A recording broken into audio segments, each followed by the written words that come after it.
Sip, sip, sip. Here I go. I'm sipping.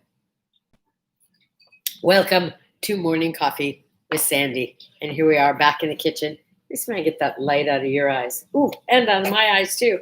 Good morning. You know what? I was thinking about yesterday's word of the day. You know how sometimes I'll give you a word that has no English equivalent? Good morning, Opa. Hey, step on over to Opa's Tupperware party if you have time today. Well, I was thinking about yesterday's word, wabi-sabi. I really liked it. Japanese word, and literally the translation is, my translation of it is embracing the flaws. It's appreciating and loving something even more because of where it's not perfect, recognizing that basically nothing is perfect, or it's perfect in its imperfection. So I'm giving you a preview of tomorrow's word art. Here we go. I was just working on it. Did you ever notice that when you look at someone you care about a great deal, and I don't mean just a lover, I mean just even a friend that you really care about, you see them as beautiful, whether they're beautiful or not. I do that. I'm assuming everybody does that. Things that, that other people may notice as slightly off kind of complete the picture for you, and there's a beauty in it. Or how beautiful is your first stuffed animal, even after you totally beat it up, chewed it up, dirtied it up, and ragged it up?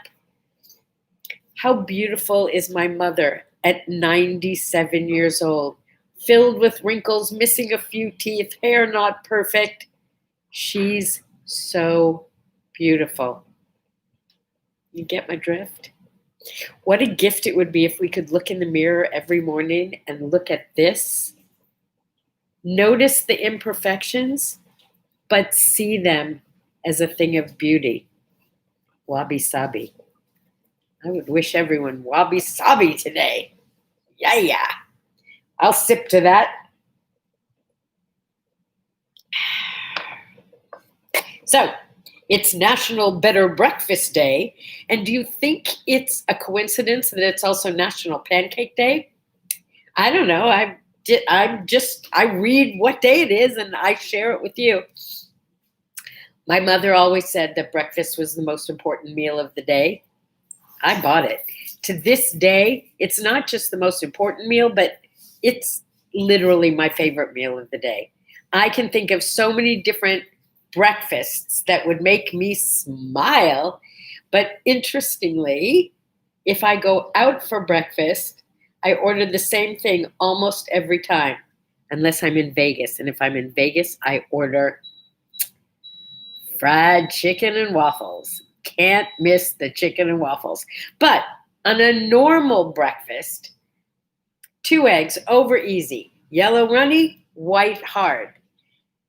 Bacon, crispy, not quite burnt, but so crispy that it only breaks. It doesn't bend. I hate bendy bacon. And then on the side, either dry rye or dry sourdough.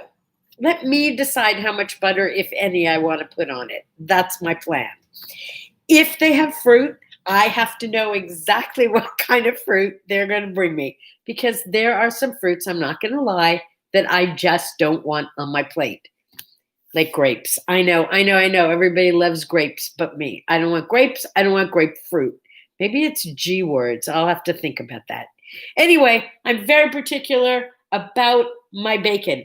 Now, I want you to know that I tried something once that was amazing since it's National Pancake Day. I made pancake batter, and I took bacon that was 90% cooked and rolled it in pancake batter and then fried it. So I had pancakes with bacon in the middle. It was pretty dang good. I'm not going to lie. Bacon cinnamon rolls. Ooh, that sounds good. Somebody's baking bacon cinnamon rolls. Um, oh, by the way, I like turkey bacon. I know. It's not a purist kind of thing, but it only has to be Oscar Mayer turkey bacon. That's the only kind of turkey bacon I like because it crisps up like regular bacon, but somehow I feel like I'm doing something better for my body, even if it doesn't taste quite the same. Turkey bacon, yeah. It's also National Dumpling Day. I'm a Jewish kid. I do matzo balls, so I'm calling it National Matzo Ball Day. That seems fair, doesn't it? And it's Family Day. I think every day should be Family Day. I do. I do. In my house, everyone had to be at the table for dinner. Everyone. No exceptions. You have homework, you'll do it after dinner. You have plans, you'll do them after dinner. But dinner time was the time for the five of us to sit around the table, eat the delicious food. My mother was a fabulous cook when she was younger, and talk about our day and talk about current events and just talk and connect and be a family. And I think it made a huge difference. I really, truly do. How many of you still do that? Or do you just kind of all go your separate ways? This quarantine has been good for quite a few things. And I think getting families closer together may be one of the best things that's going to come out of this quarantine. It's also Johnny Appleseed Day. You know, every time I hear Johnny Appleseed, I feel this like warmth inside. And I couldn't quite figure out why would I care about John Chapman, who was a gardener and missionary traveling around the country, not the whole country, but mostly in the Midwest, planting apple trees. It's real, he was a true person. And then I realized that when I was growing up, we had a Disney set of records, big, thick, black records. It was Disney with Dennis Day, and it was the story of Johnny Appleseed.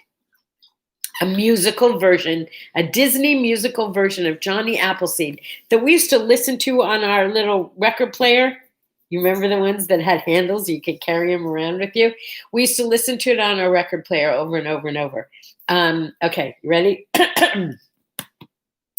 The Lord is good to me, and so I thank the Lord for giving me the apple trees, the sun, the rain, and the apple seeds. The Lord is good to me. Thank you, thank you, thank you. That is my tribute to both John Chapman, Johnny Appleseed, and Dennis Day this morning. Yeah, it's not like his birthday or anything, but hats off to Dennis Day. You probably don't even know who he was, but you might want to Google him because he was like this kind of goofy little guy. He's a comedian and an actor. I'm going to say back in the 40s and 50s. I mean, yeah. Johnny Appleseed. Good morning, Marlene. Marlene is studying and she's having a little trouble with school, I think, huh? Okay. Olivia Newton-John's birthday is today. Sandy from Greece, not this one. Our Sandy from Greece is 72 years old. Hard to believe. Don't you kind of think of her as a kid? Yeah. Do you remember the story I told you about meeting her? Met her at a party when she came to California to see her then boyfriend open in a rock version of Othello at the Music Center in Los Angeles. And a friend of mine who was a gossip columnist and gay when it was still not cool to be out of the closet, invited me to come along and be his shill. And I went with him and I met Olivia Newton-John, who was my daughter's absolute favorite, like bar none. I think she was in kindergarten because she had the measles and she was home sick. And I was going to go meet her favorite person in the whole wide world. So she drew a picture of me holding a bouquet of balloons, herself holding a bouquet of balloons, and Olivia Newton-John holding two bouquets of balloons. Yes. And she drew this picture and asked me to please give it to Olivia Newton-John. She never called her Olivia. It was always Olivia Newton-John.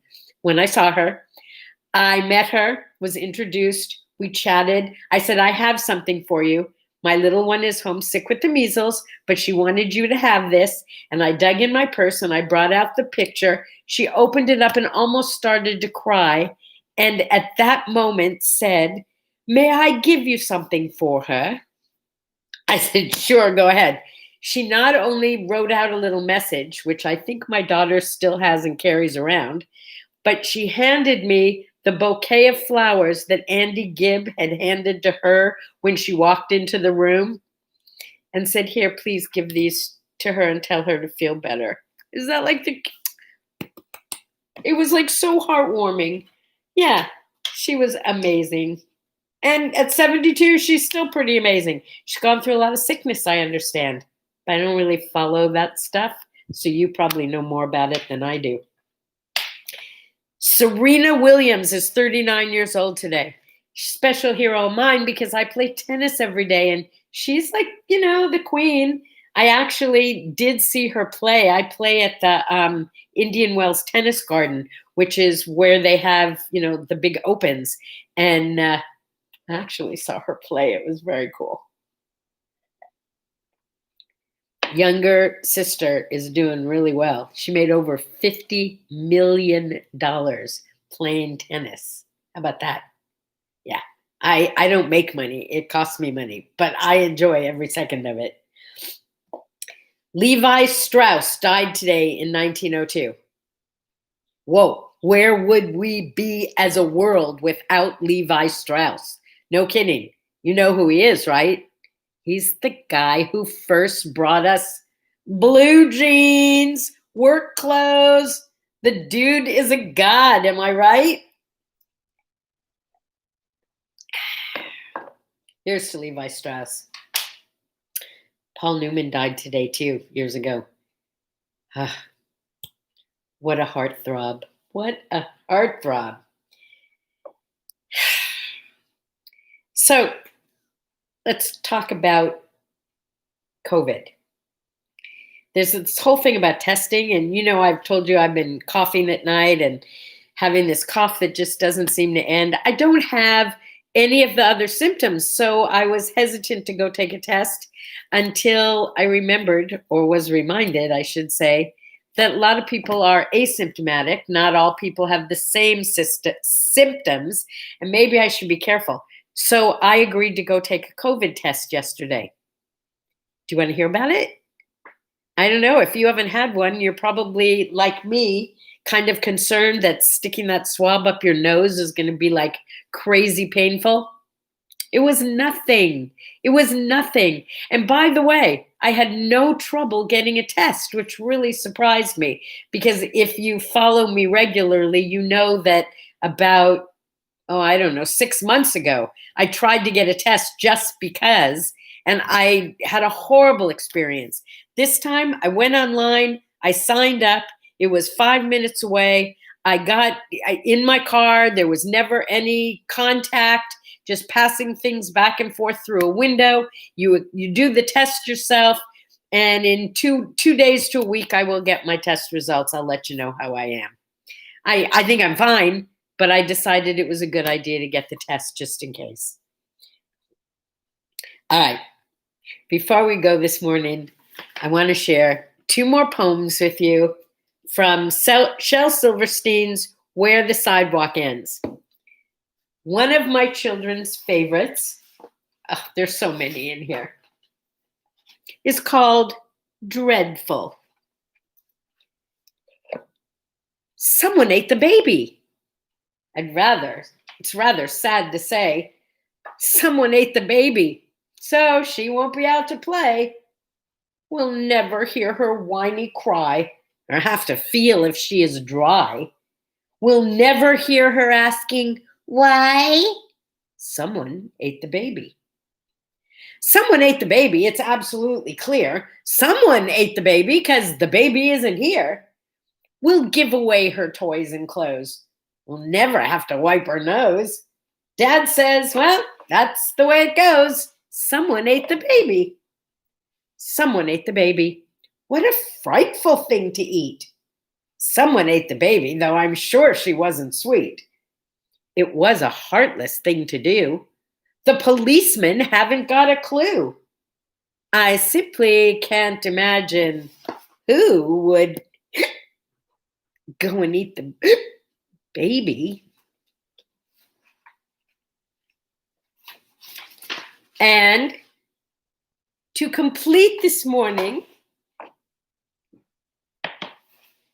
this is the last poem that I read to my children right before they went to bed. It's called Afraid of the Dark.